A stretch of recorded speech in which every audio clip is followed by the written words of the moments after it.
अस्सलाम वालेकुम। सूरत अनफाल का चैप्टर नंबर 2 है। आयात हैं 11 था 19। तरतीब वही है, पहले आप इसका लफ्ज़ी तर्जमा दिया है, फिर बामुहावरा तर्जमा। आप जब काम करोगे तो आपने लफ्ज़ी तर्जमा नहीं लिखना, आप सिर्फ बामुहावरा तर्जमा लिखोगे। आयत का पहला लफ्ज़ और आखिरी लफ्ज़ बीच में डॉट डॉट डालकर फिर नीचे लिखोगे तर्जमा और ऊपर लिखोगे आयात 11 था 19। इस तरीके से आप कॉपी पे काम करोगे। और ताकि आपको पता चले इस आयत का ये तर्जमा लफ्ज़ी तर्जमा इसलिए दिया गया है कि आपको समझ में आए, ये ना हो कि आयत कुछ और हो और आप उसका तर्जमा कुछ और याद करो।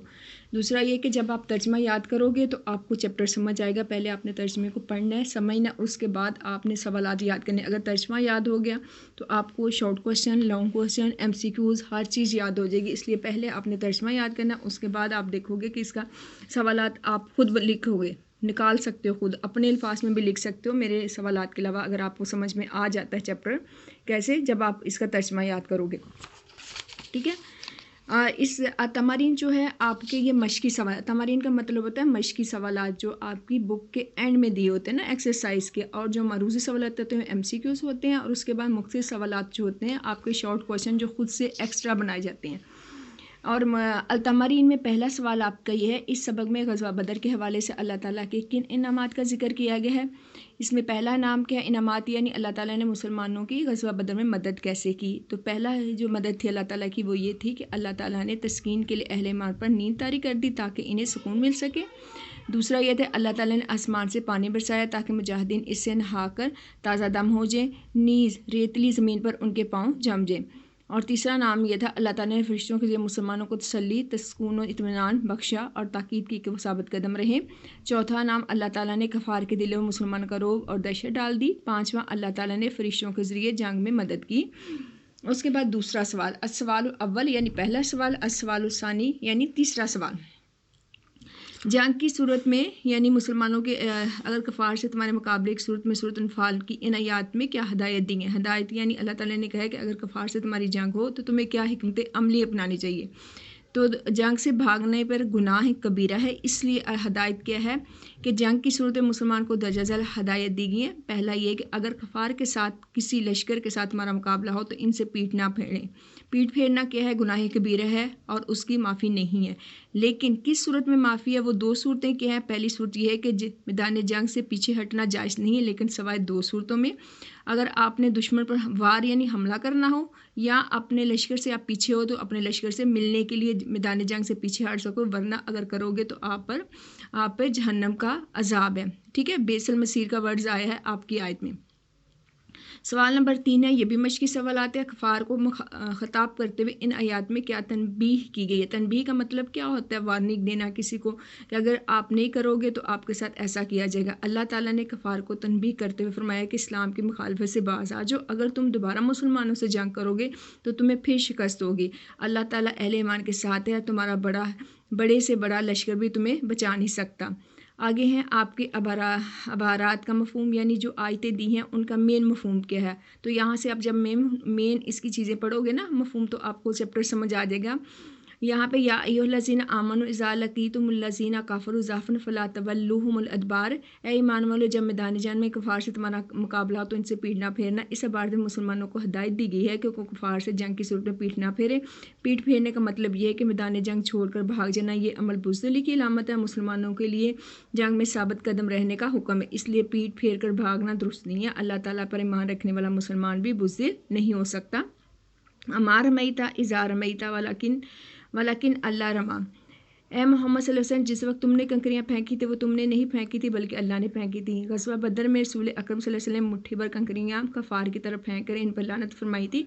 अल्लाह ताला ने इस वाक़े की तरफ इशारा करते फरमाया था, ये कंकरियाँ आपने नहीं बल्कि अल्लाह ताला ने फेंकी थी। यानी इस अमल में अल्लाह ताला की रज़ा शामिल थी और कफ़ार पर अल्लाह ताला ने भी लानत फरमाई थी। आगे तीसरी आयत जो इसका मफ़हूम है, वलान तुगनी आनकुम फ़िअतुकुम शयअन वला शयअम लौ कासुरत। और तुम्हारी जमात हाँ कितनी ही कसीर हो तुम्हारे कुछ काम नहीं आएगी। अल्लाह ताला ने जंग बदर के मौके पर, ठीक है, ये जंग बदर नहीं है बल्कि ये है ग़ज़वा बदर, क्योंकि ग़ज़वा बदर के मौके पर कफ़ार को ख़बरदार किया कि वो मुसलमानों से जंग का इरादा करें। جنگ کا ارادہ کریں. اگر دوبارہ جنگ کریں گے زیادہ بڑا لشکر اکٹھا کر لیں گے تب بھی تمہاری کثرت تمہارے کسی کام نہیں ہے. ہر جنگ میں تمہیں شکست کا سامنا کرنا پڑے گا کیونکہ اللہ تعالیٰ مومنوں کے ساتھ ہے. معروضی سوالات. میدان بدر میں اللہ تعالیٰ نے مومنین کی تسکین کے لیے کیا کیا؟ یہ ہے اس کے 4 MCQ ہیں. نیند دی، فرشتوں سے مدد کی، ان کے دلوں کو مضبوط کریں پہ تیز ہوا چاہیے تو کس سے کی تھے؟ فرشتوں سے مدد کی تھی. اسی طرح اسی ترتیب سے آپ کے کتنے ہیں؟ 22 آپ کے ہیں معروضی سوالات اور ان کے جوابات آخر میں دیے ہیں. اس کے بعد ہیں آپ کے مختصر سوالات. آپ نے ترجمہ یاد کرو گے تو آپ یہ MCQs معروضی سوالات مختصر سوالات خود کر لو گے. آگے میں مختصر سوالات پڑھتی ہوں. مختصر سوالات میں پہلا سوال یہ ہے کہ بدر کے میدان میں اللہ تعالیٰ نے مسلمانوں کی تسکین کے لیے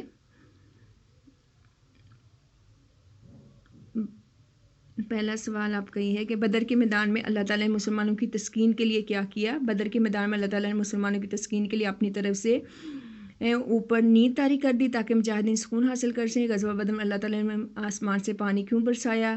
پانی اس لیے برسایا تاکہ شیطانی اجازت کو ان سے دور کر دے، انہیں نہلا کر پاک صاف کر دے، اس لیے بھی کہ ان کے دلوں کو مضبوط کر دے اور اس سے ان کے پاؤں جمائے رکھے. غزوہ بدر کے موقع پر اللہ تعالیٰ نے فرشتوں سے کیا ارشاد فرمایا؟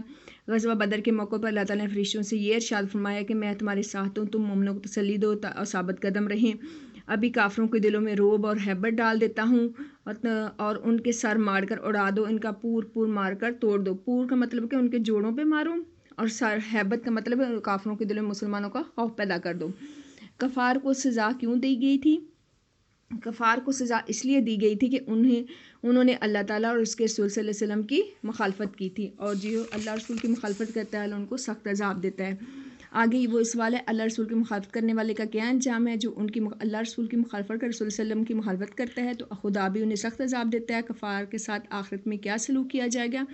کفار کے ساتھ آخرت میں اللہ تعالیٰ نے دوزخ کا عذاب تیار کر رکھا ہے. جنگ کے حوالے سے مومنین کو کیا خاص ہدایت کی گئی؟ اے ایمان والو، جب میدان جنگ میں کفار سے تمہارا مقابلہ ہوتا ہے ان سے پیٹنا پھیرنا. میدان جنگ سے بھاگنے والوں کے لیے کیا سزا بتائی گئی ہے؟ میدان جنگ سے بھاگنے والے اللہ تعالیٰ کے غضب میں گرفتار ہو جائیں گے. اس کا ٹھکانہ دوزخ ہے اور وہ بہت بری جگہ ہے. کفار کو قتل کرنے کے حوالے سے کیا ارشاد ربانی ہے؟ کفار کو قتل کرنے کے حوالے سے ارشاد ربانی ہے ان لوگوں یعنی صحابہ کرام رضی اللہ تعالیٰ عنہم نے کفار کو قتل نہیں کیا بلکہ اللہ تعالیٰ نے انہیں قتل کیا تھا. غزوہ بدر میں کنکریاں پھینکنے کے بارے میں کیا ارشاد باری تعالیٰ ہے؟ اے محمد صلی اللہ علیہ وسلم، جس وقت تم نے کنکریاں پھینکی تھی وہ تم نے نہیں تھی بلکہ اللہ تعالیٰ نے پھینکی تھی. غزوہ بدر میں بارش کس طرح رحمت ثابت ہوئی؟ غزوہ بدر میں بارش مومنین کے لیے رحمت اس طرح ثابت ہوئی وہ نہا کر پاک صاف ہو گئے اور شیطانی اجازت بھی دور ہو گئی. اس کے علاوہ میدان میں ان کے پاؤں جم گئے. وما رمیت اذ رمیت ولکن رما کا ترجمہ کریں. اے نبی صلی اللہ علیہ وسلم، جس وقت تم نے کنکریاں پھینکی تھی وہ تم نے نہیں بلکہ اللہ تعالیٰ نے پھینکی تھی. متحرفاً فی القتال و متحیزاً الی فئۃ کے معنی لکھیں. متحیزاً فی القتال جنگی چال کے طور پر، متحیزاً الی فئۃ کسی فوج سے جا ملنے کے لیے. سورۃ انفال میں اللہ تعالیٰ نے کن لوگوں کو سخت عذاب کی وعید سنائی ہے؟ سورۃ انفال میں اللہ تعالیٰ نے ان لوگوں کو سخت عذاب کی وعید سنائی ہے جنہوں نے اللہ اور اس کے رسول کے احکامات کی مخالفت کی، اپنے نفس کی غلامی کرتے ہوئے حکم ربانی اور اطاعت رسول کی پرواہ نہ کی. کس صورت میں میدان جنگ سے پیٹ پھیرنا جائز ہے؟ میدان جنگ سے صرف اس صورت میں پیٹ پھیرنا جائز ہے جب کوئی نئی حکمت عملی اپنا کر کسی دشمن پر سمت سے حمل کرنا مقصود ہو یا دشمن کو دھوکہ دینا ہو یا اپنے لشکر سے جا ملنا ہو. جزاک اللہ. السلام علیکم. آپ کو سورۃ انفال کا چیپٹر نمبر 2 مکمل ہو گیا.